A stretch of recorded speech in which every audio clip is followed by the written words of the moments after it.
I am Dr. Lori Myles. I'm a 28-year educator, one who has been trained indicatively in leadership and supervision, even to the point of making sure that as I looked at the education community, I wanted to make sure that, number one, how would leadership impact and how would attendance impact our students in 40 different counties, as well as I need to flip to the other side. I have been a consistent advocate of the city for years, and when I say years, just about since I got off the bus, the Greyhound bus, over 30 years ago from Memphis, Tennessee. Upon getting here, I was able to meet our famous mayor, Ed McIntyre. And of course, while meeting him, I was able, or he gave me an opportunity to help the 973 students that were at Payne College at that time to actually round them up to make sure that they would not only vote for him, but there was a voter's registration for them. One of the other things that I was able to do in my career is I also helped run the campaign of course, Mr. Gilliard, and as well as I looked into some of the different things as far as the city when it came to the, I'd like to say, widening of Laney Walker Boulevard, but we know it's not widening. We're making it into one single lane, which, of course, many of you all know. I immediately stepped out. I said, my name or title has nothing to do with it when it comes to those types of things. When it comes to standing up for what's right or whatever flack I get, I don't have a problem with, because not only am I a troubleshooter, but I don't mind confronting it if it means for the betterment of all or the city. That's Dr. Lori Myles. Thank you. All right. Open up for questions. Okay. What were you referring to on Lady Walker? Is that when GRU wanted to close the section going to the campus? Yes, and I was referring to that, and one of the reasons why I guess it became so is because I'm a true advocate of history, to the point of one thing that you can do about history and legacy. You can either keep, refurbish, and revitalize buildings, or should we say land in that area, or you could do the simple thing and just take a marker and put a name on it. I have seen that in Augusta's history, a lot of times we put markers. We don't preserve things that should be preserved. And I have to go that far to say, not just in the, should I say, the black community, but all over Augusta. I'm seeing that the Laney Walker Bethlehem area is really being sized down in every aspect, not only streetwise, but also even in its historical preservation. I'm seeing more markers than anything. So what I would like to see is not only the markers, but I want to see some of those buildings and some of those locations marked off for preferences, to make sure that when one visits our city, they visit and they actually see those things. And I guess that's probably because I am from Memphis, so therefore I see a lot of those things, and we're able to walk through and basically read, but we can see as well. So you talk like a historical trail that people could follow? I'm not necessarily, of course, you know, it's in the plans as far as a historical trail. Right. But I mean, if there are certain areas that have been marked off as historical or legacy, then we shouldn't tear them down, whether it's on the trail or not. Take, for example, the Rosa T. Beard House is not on the trail, but that doesn't mean that we tear it down and put a marker there and possibly put a business there later. What are your main priorities if you were elected mayor? What are the main initiatives that you want to focus on? Number one, I believe the first thing that we're going to have to deal with, and that's one of the things that I have with my platform. But the first thing I would have to say is transparency. I truly don't believe Augusta's transparent.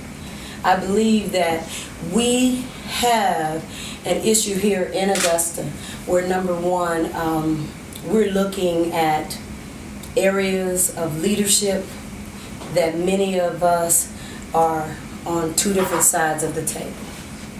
And so what we have done in Augusta, because of lack of transparency, is we've made concessions for peace.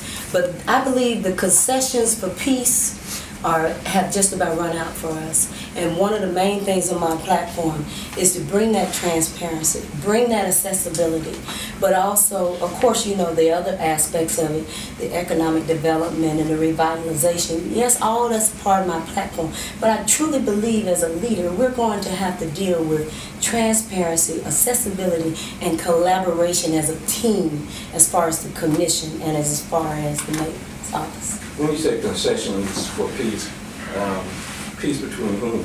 When I say concessions, sir, I mean, as they say, you better deal with the elephant that's in the room. Our commission has so many times dealt with the aspect or voted on the lines of black and white. Augusta is not a black Augusta. There is not a white Augusta. All the races are here, and we should be looking at Augusta as a city. And I truly believe that some of these things that we have done as far as voting or not showing up are signs of concession.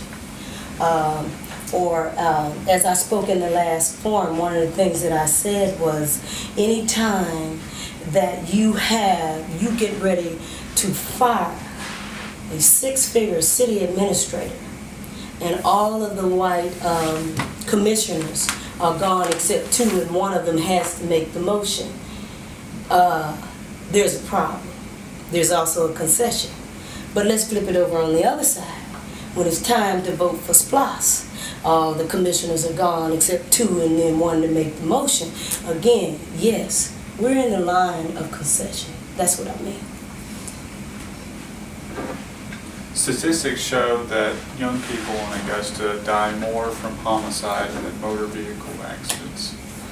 Given your background in education and being able to reach young people, how can you influence changing that trend?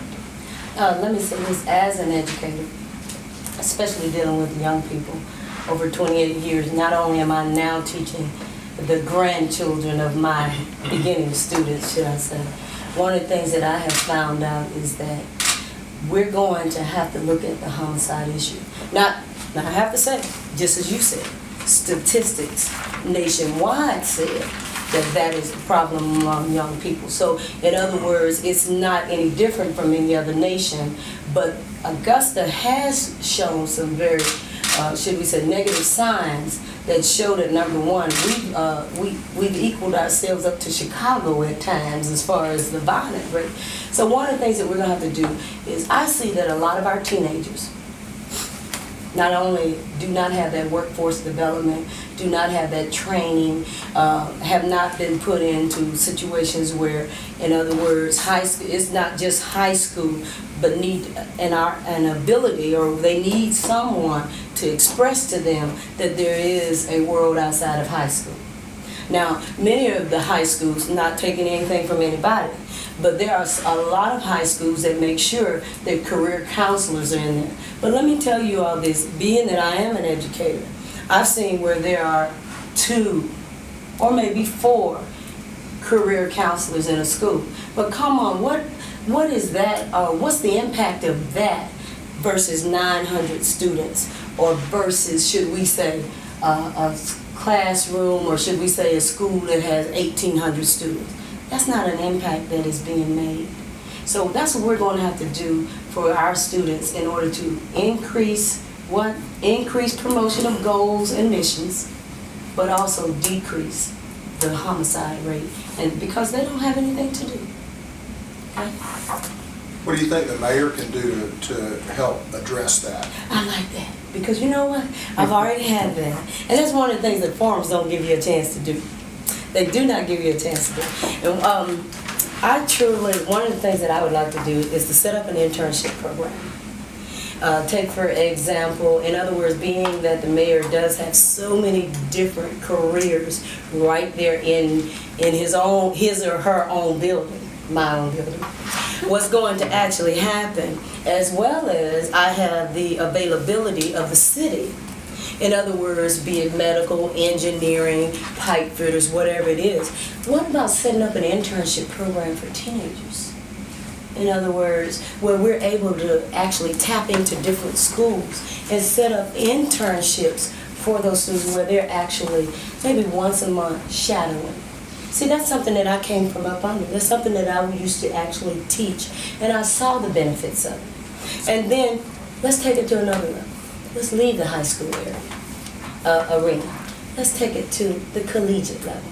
How about when we take it to the collegiate level, they're getting paid for it. So they get an opportunity to see, number one, is this really what I want? Let me see someone, if, as they say, if Tracy is making 6 figures, then let me see, even if I'm making the basic minimum, let's see if this is what I want. Let me look at her woes, and maybe, let me say this right here, it may only be what? Once or twice a month for a high school, but for an actual collegiate student, internship would mean just a little bit more time abundant. Well, internship programs are great, but that would only affect a small number of folks in terms of having impact. So how would you have a greater impact on a larger scale? Okay, and the only way that it could actually be done is, of course, through partnership with the other collegiate avenues, such as the technical schools and, of course, things of that sort.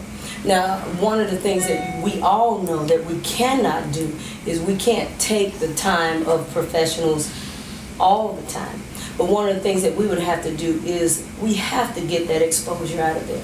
Now, that's where we come in as far as conventions. That's where we come in as far as seminars and training. Taking people like you, professionals, and putting you out there where you can affect the masses, or you can affect bigger groups, and you can also bring them into a place where, number one, they have the opportunity. Okay? Staying on the same line of thought regarding your experience as a school teacher, how would that translate into being a success as the mayor of Augusta? From teacher? Yeah, how would your experience as a teacher translate into being a success as a mayor? Okay, and let me say this right here. I want you to not just look at me as an educator. Okay, because I've been more than an educator. And one thing about any full-rounded person in their profession, even as when I was working in media and working at Channel 12, one of the things I said was make sure that you get to know every facet of the building, every facet of the business, because whether you want to own it or not, you still will be able to implement any part of it despite where your manager or your boss may put you. And that's the same thing. Education has only been the foundation of why I'm the leader that I am. Or many would say politician. Well, you would need to be a politician in order to be a mayor. Not necessarily. No, you still need to be an educator, because who's going to understand the contracts? Who's going to be able to bring forth the collaboration and the leadership? Also, one of the things that I truly don't want to say that as an educator, I'm a politician, but I can say this, you take it from one level and bring it into the business arena. I've brought my education into the business arena. I'm also a nonprofit owner that has taken that nonprofit from a local level to a national status of certification. Not only am I that as well, but I have collaborated with other nonprofits and with other businesses to make sure that, number one, my students in the past have been employed. So in other words, not only employment has been a part. So some of the things that I have done as an educator actually opened up the door for me to be able to see the other ranges of the city of Augusta. I would think your experience as an educator there would be helpful in dealing with the Augusta Commission. And you've dealt with unruly types before. Oh, look, you make me get personal. But it is true, and I truly believe that's one of the things that, number one, I would definitely be able to bring to the table. I'm also an adjunct professor at Aiken Technical College. So while an adjunct professor there, I was able to go into that facility as well as the city of Aiken and the city of Augusta, and actually be able to put on those teamwork seminars and bring even big companies together so that they could basically evaluate and assess what was going on in their businesses. Why am I not motivated anymore? Who moved my cheese? All the great seminars that many of you have heard of. As an adjunct professor, I have actually been exposed to be able to do them, and I have gone into different businesses and actually did those same things, because sometimes every business needs a makeover, and Augusta needs a makeover.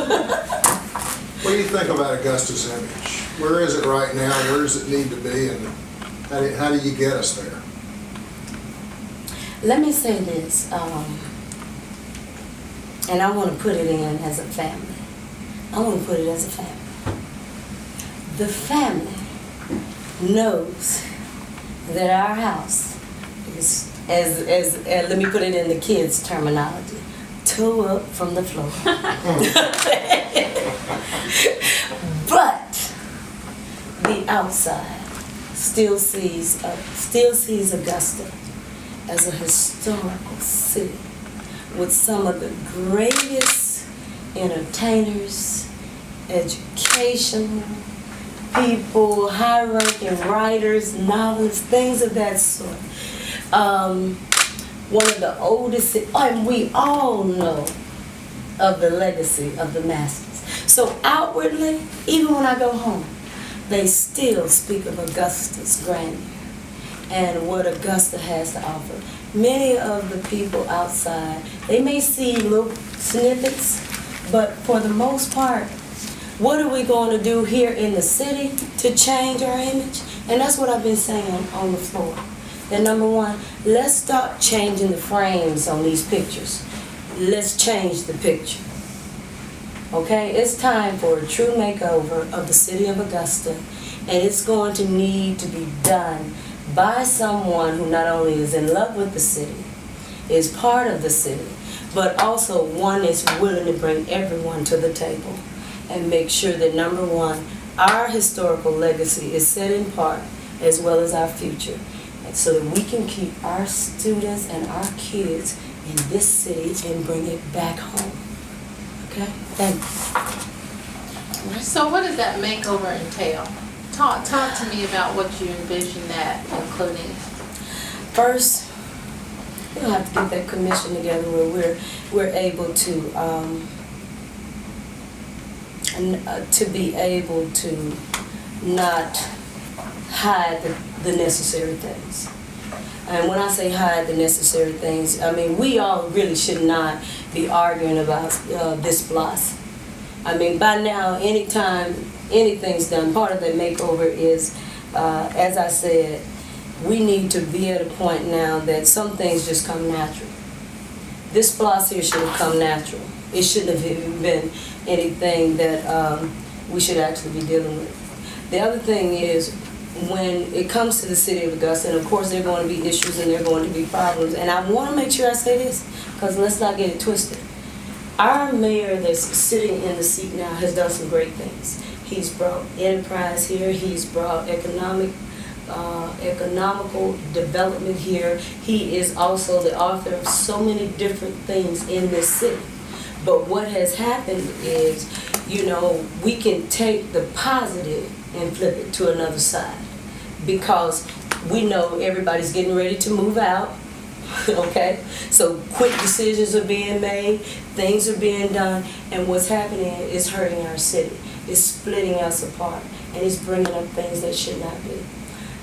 The other thing is, and I want to make sure I'm answering your question on this, why or how can this be done to bring this makeover? We're going to have to bring that commission together, or none of this is going to work. And how We would could you talk all day. propose that we do The only way that? that we're going to be able to do it, because we got to, and I got to say this, and just like you all are in a room, and even though you do have one boss, okay? You really do. But I truly believe that you all would not have been hired if you would not have been effective in the job or the position that you are in. Commissioners, they would not have been elected if they would not or could not be effective in making sure that this city did what it was supposed to do. How are we going to do that? We got to bring them to the table. And if there's something that you can't deal with concerning the mayor or concerning a certain side, then we need to make sure not only is it talked out, but also that, number one, you understand. I truly believe sometimes that our commissioners do not understand all of the language that's being placed in front of them. I truly do. I truly believe that we have taken some shortcuts. There were some meetings and some things that we were supposed to do. We have not done. So the places where we have dropped the ball, we will pick it up. But those places where we don't understand, then number one, you have not only an educator, but now you're going to have those people at the table to bring together all of us in a method of teamwork. Okay. Are you for the SPLOST?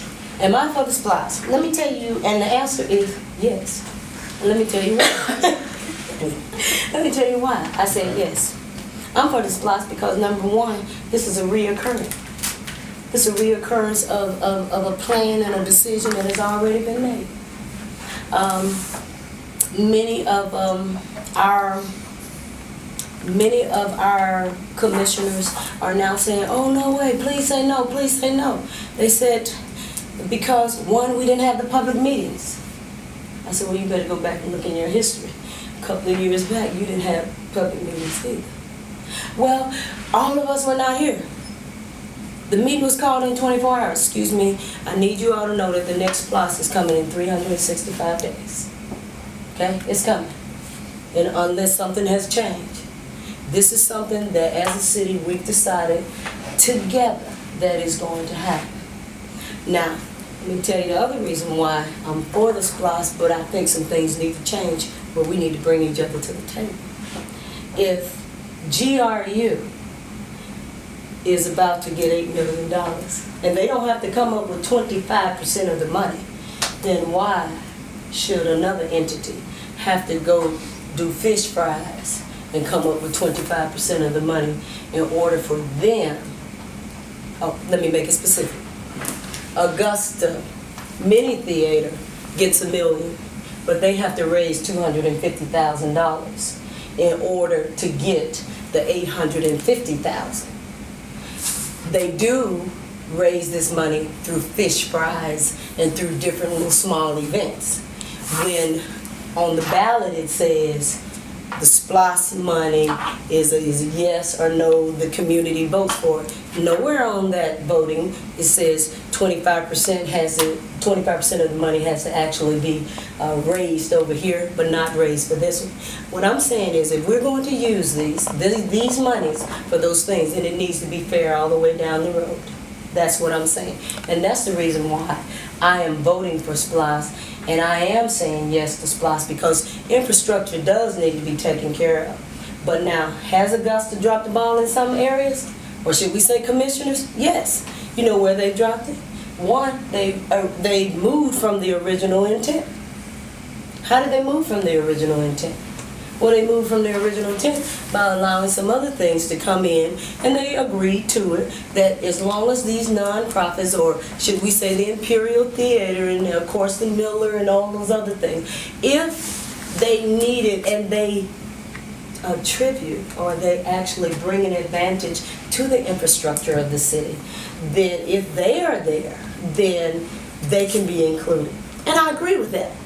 But why make them have to go raise money and then you have these over here that don't have to? Let's just be fair all the way through. When did you decide that Augusta needed you as mayor? I mean, and how tough was that decision? 1981 with Ed McIntyre. Because I saw in our former mayor that that's someone I would like to be. That's something I would like to. I mean, and after hearing his vision and being around the things that he had actually talked about, even with the river wall, and I do have to do inner court secret, as they say. I used to also I used to work in not the Jack Nicklaus room, they used to call it, right here at the Ramada.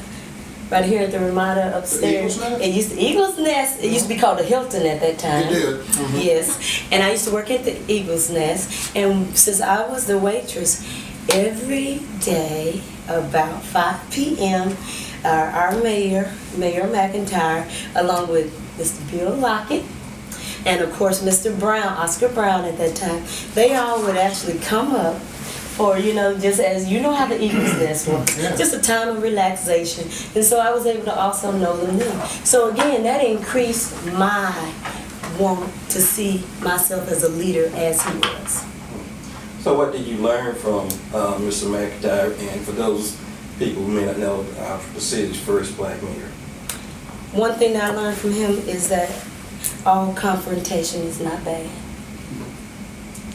And when I say that, I say that because as a leader, even though of course I saw some of those things through the campaign, one of the things that our former mayor did was he made sure that everyone in the city of Augusta was included.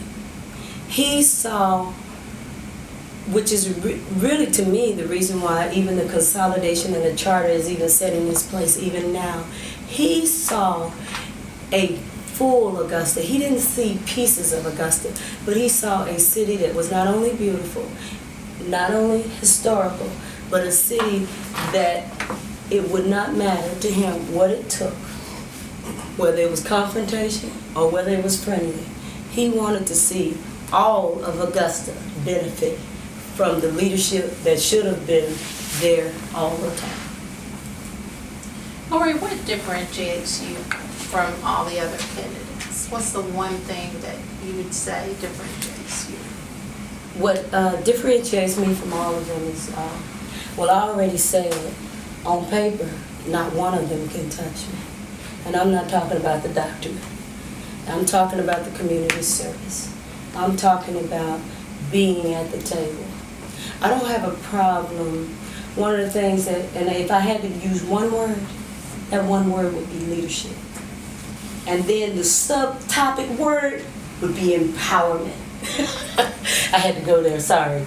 But that word, and the reason why I say that is because one of the things is I have a passion for leadership. And one thing about all leaders is that, number one, we believe, real leaders believe in not only teamwork, but to empower whoever's next to you or whoever else is in the room. In other words, I can't be the effective leader that I am supposed to be in this city of Augusta unless my weakest link is just as strong as I am. And see, in Augusta, that's what we're going to have to realize, that we cannot just strengthen downtown. We got to strengthen South Augusta, West Augusta. Oh, excuse me, went the wrong way. Leadership, we've been told, empowerment. You work on your weakest part first, and then bringing them up to the level where they're supposed to be so that we can all be strong as a team. So Augusta is, yes, bringing in a leader that's going to bring together a team, and a team that cannot lose. Well, what if I told you that I've heard that before, and what else will differentiate you? And I'm going to tell you that on paper, it's already been proven that, number one, not only am I a troubleshooter, not only am I one that's a collaborator, not only am I one that as they say, walk the walk and talk the talk. But I'm also that one that manifests those things. In other words, it's no longer just a vision, but it manifests itself. I want the opportunity to be at the helm of Augusta and be able to see those things happen, the disparities removed. I want to work on the weaknesses of Augusta, but I also want to strengthen those things that need to be strengthened in this city so that we can come together as one.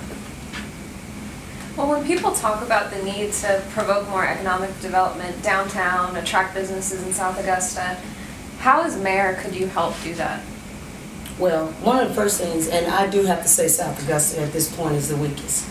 And it has nothing to do with color. And let me say why, one of the reasons why I say that it is the weakest. Anytime that you can have a mass exodus of people being moved to a part of the city, and you have not put medical facilities in those places. And in 2014, we're still dealing with sewage versus septic tanks. Then we're talking about, number one, we are dealing with a weakness that we need to work together as a city to bring forth.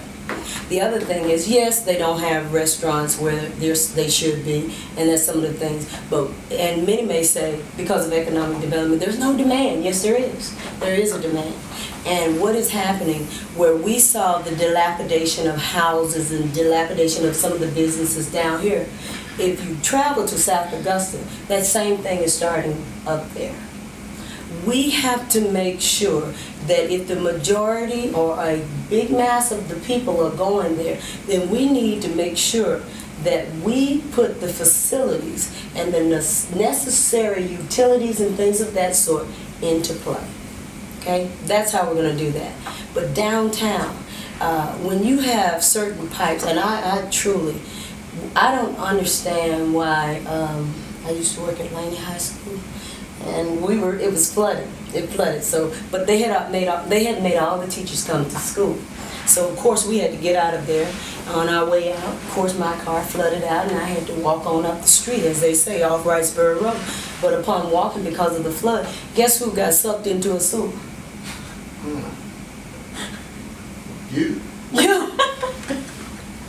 Okay, was I thinking mayor then? No. I was thinking, number one, whoa, this is some serious stuff. That the war, and if it wasn't because of, you can't just really get a body through there. If it had been a kid, it'd been another thing. But this should not still be going on. I taught at Laney over 15 years ago. This should not still be going on in a city that is viable, that is successful, and has the money. Why do you think certain parts of Augusta has been neglected? I think that number one, that the city of Augusta sometimes, and I have to give reasons, I think number one of it is because everybody wants to take care of their own things. We should not, if we all were commissioners in here, we should, you should say, I have to take care of my district, my constituent, Yes, you should. But if you're coming together as one city, you must take care of the necessary things that require infrastructure. East Augusta, Rays Creek, there are some things we shouldn't even have to be still dealing with. And especially when sometimes monies have already been allotted for those things. So like I said, in essence, even though I've lived here over 30 years, I've been reading, I've been watching, and one of the other things that I've been doing is I have been sitting back and saying, well, I'm going to just call those leaders and see if they'll do what they need to do. Well, finally, this year, Augusta, I said no. Not only can Augusta not wait, we can't wait, I can't wait. I can no longer sit back and wait on a hopeful leader that could take us where we need to go. I felt like I am the one that could do just what I've been calling them and asking them to do. The latest census estimates show that Richmond County is actually decreasing. If elected, what ideas would you have in making Richmond County not only a place where people want to work, but also where they want to live. Wow, and I did, and I read that about, as a matter of fact, we finally became number 3 on the basis of 500 people. But I can say this here, that as far as, I think number 1, we do need to revisit the actual fact that maybe Blythe and Hephzibah make it appeasing to them that Blythe and Hephzibah become part of this consolidation. And I really believe that's one of the first things we need to do. Why? Because if you have Hephzibah High School up there as a Richmond County school, come on, is it an oxymoron or something? One of the things that we have to do is to look at the consolidation and say, number 1, how can we do this to make sure that, number 1, we bring everybody back in? Well, I truly think, and I'm going back to the beginning, of the family aspect, and then, of course, in some situations, nationwide. Look what we already have here, the SRS. Yes, we're bringing in the Cyber Command. Yes, we've allowed Fort Gordon in his own self to be an entity to itself, which it is because it's military. But what we have to do is to draw their soldiers out. How do we draw their soldiers out? The only way, and most soldiers, as you know, do that because they need those respites. They need those things that's going to bring them out and bring activity. I truly believe that Augusta needs to continue in the rafting races and, of course, the downtown biking and things like that so that we can draw them out of their caves as well and bring that economic development. And then, of course, what's happening, even though they say a lot of them are choosing houses in Columbia County, when we began doing some of the things that we're doing downtown, they will want to stay downtown and move into the city area. But again, we cannot neglect any parts of the city in order to just bring a few aspects of it. So I can say Augusta will grow, and they will grow again. But at this point, it just looks like most of the building is happening out in Columbia County. We must build down here, continue building houses and homes.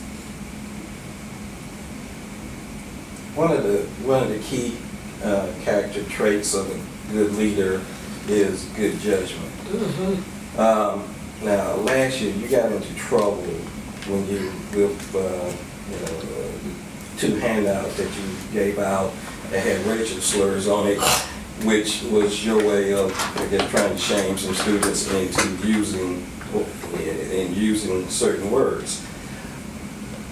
Do you think you showed poor judgment, and do you regret having done it? And let me say this with the preface of your question.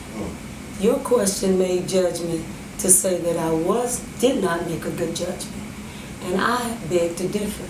Okay. And let me say why I beg to differ. Because the book Huckleberry Finn, and see, in other words, as they would have to say, you have to know the whole story. Huckleberry Finn uses the N-word over 209 times. One of the requirements of an educator, especially in ELA, is to have our students read and critically think and analyze. Part of the standard says, and also to be able to take that, whatever you're dealing with, and then connect it through synthesis, through something that may have already happened.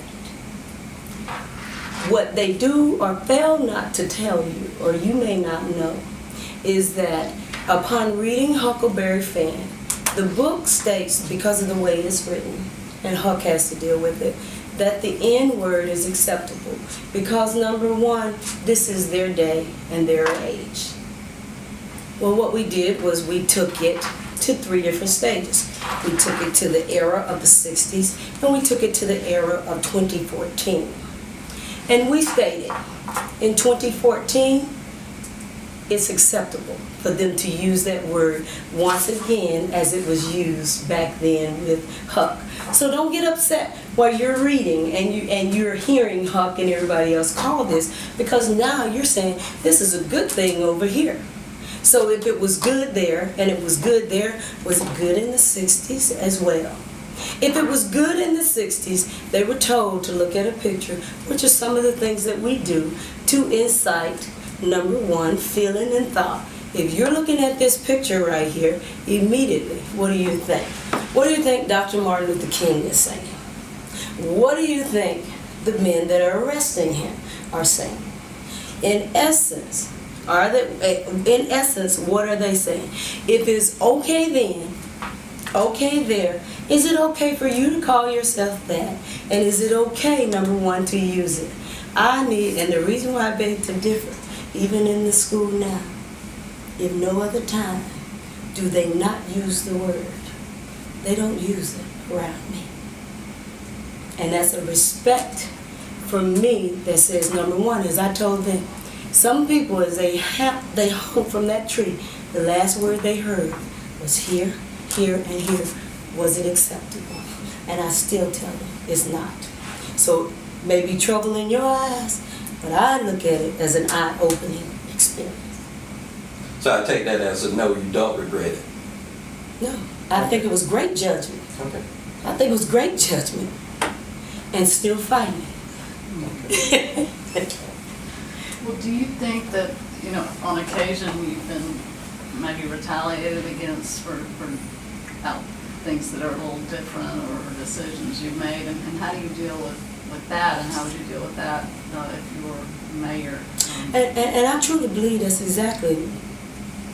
really the key word. It's more of a retaliation for standing up, for a standard, and for what is right and expected. Even back to Huck Finn, if I just truly believe in whether it was an all-white classroom or an all-black classroom, they needed to be told to be able to differentiate. And I truly believe even with the Board of Education, even though I've been there 28 years, and believe me, you wouldn't be there 28 years if you weren't a great educator. If you weren't one that not only was dedicated to the children, but you were dedicated to the field of education in such an aspect that not only was I raising a generation and educating them, but I was taking these same students and putting them back into the city of Augusta. And yes, the retaliation has been strong, but I feel like if I'm retaliated for standing up for what's right, I don't have a problem with what they say. So it will not matter to me, even in the future. If Augusta gets upset because I say that you all keep basing issues on whether you're black or white, then guess what? Augusta, be mad with me, because the day has come. But we do need to face some of our own weaknesses. What'd you think about the firing of Fred Russell? Oh. Did you agree with that act, and also how did you think it was handled? I think it was handled wrong. And I think it was that was one of those that I truly feel that all of a sudden everything was going fine with our city administrator Fred Russell. His persona, even in the community, was great. It was accepted, and then all of a sudden, in about 3 meetings or 3 weeks, they took a city leader and decided, number one, this is it. We can't take it anymore, and whatever it takes to get rid of him, we're going to do it. And then the vote to even get him out, because they know what it takes, then was brushed against racial lines. I truly believe that every commissioner, especially on the firing of someone that has been in this community that long, doing what he has done, why can't all of them be at the table? Because if you are, should I say, bold enough to, number one, say, well, we'll just take these 2 and be there, then where are the rest of you? Well, then at least be there for the support and give me vocal. By the same token, again, then you have all of the others, the blacks, to show up. All of a sudden, there's no absence on that side, but then you flip it over on the spots, and it's a whole different. We've done this too many times, and it's time to be said.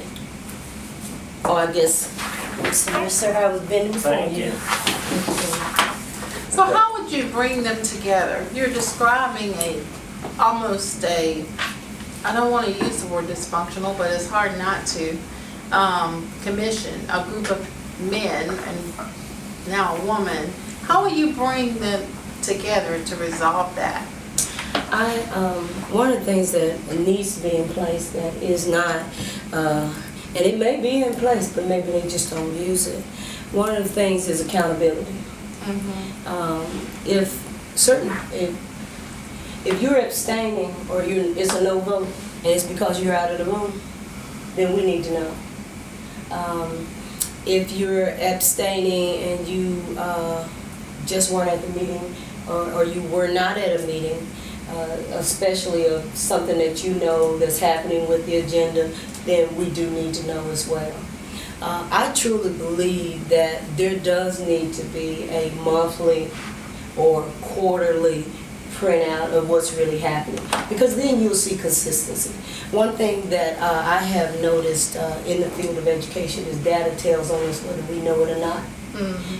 Usually, yeah, there are outliers, but they're very few and far between. And usually the data shows consistency, and it also shows that, number one, you might have a habit that we need to bring out. And Robert's Rules of Order states that, certain things need to be in place. And if you're an elected official and you were brought here to represent particular districts and represent the city, then we shouldn't have you absent all the time or not voting.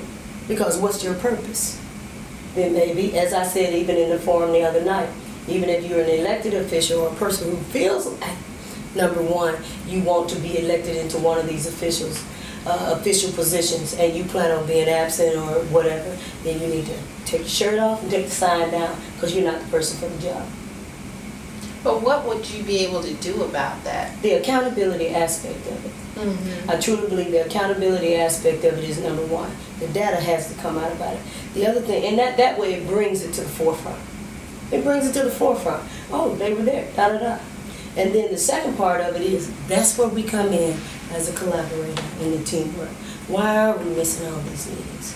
Why are we not voting? Let's talk about why we're not voting. What makes you say, I'm not going to vote him out? Or I'm not going to vote for him? Even if you didn't want to vote the city administrator out, then let your vote be yes. Let it be yes, and let the 6 carry it. But at least be in the building. That's what we're saying. That's where the collaboration and teamwork and things of that sort. Because yes, every man has his right. Every constituent or district elected official have that right. But it's time out for the missing or the absentee vote. Okay, I think we have time for maybe a couple more questions, and we have to wrap it up. Being mayor's, in essence, a full-time job. So if elected, would you still remain in your current position? I need you to know that the results come out on May 20th. That I won, I quit. May 21st, I quit. Okay, and even though we were in one of our forums and they were speaking that it's a part-time job and he only gets paid, so the salary is commensurate with the part-time factor. And I said, you know what? The mayor of Augusta is going to be a full-time. It should already be a full-time job. It is a full-time. That's right.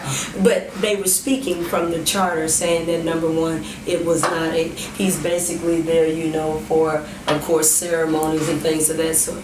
I said, there is no way that, despite what the charter says, it's much more than, as they are trying to say, well, it's just a signature, and it's still power. The mayor acts as a CEO, and we need to make sure that a CEO needs to be in place in the city of Augusta from day one. Because on May 21st, if I win, I am going straight to my mentor, Deep Copenhagen. Thank you. I hate to end with a dull question, but someone has to ask it. Do you know what the approximate city budget is? And the reason I get down into the weeds on that is because, our Richmond County's growth historically, especially during the last several years, has been somewhat slow and steady. So there's going to have to be some tough spending calls during a mayor's term, and I was wondering if you had identified any areas, possible areas in the city budget for maybe expansion or cutting. Well, of course, you know, in not only your previous stories, but also in some of the things that you all we've actually been looking at as far as the budget cuts to 2.4 million, and also, of course, especially when it came to our police force and things of that sort, and how we're spending out of our actual reserve. And as they have spoken that in the next 3 years, that if we keep continuing to go 2 million every year out of our reserve, we're going to basically spend it all. I truly think that Augusta needs to not only look at our budget, but also look at maybe some of it, to me, is that we're top heavy as a city. We're top heavy as a city as far as some of our directors, as far as what they actually get paid. I don't have a problem per se, number one, whether or not they're getting paid these things. But I do have a problem when we're looking at a director that's getting paid $450,000 a year and no one's questioning it. I do have a problem when you notice that there is a disparity and then all of a sudden you want to give directors an extra $13,000 to $15,000 to bring them up when 44 or when a certain amount of people were already given raises. I just don't understand the lack of consistency in the city's decisions. One of the things that I do plan on doing, and I have to say, that may be one of, and I truly must say, if there was a weakness, it would only be, as far as I'm concerned, is that I have not been exposed to the actual books to be able to see it. In other words, I would have to rely on the media and also some of the printed materials that are actually coming out.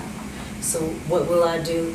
I will first go in. You have to read. That's why I said May 24th, 21st, I'll be with the mentor, because I'm going to need to know exactly what's going on. So now it's no longer a touch or a piece of something, but the full knowledge.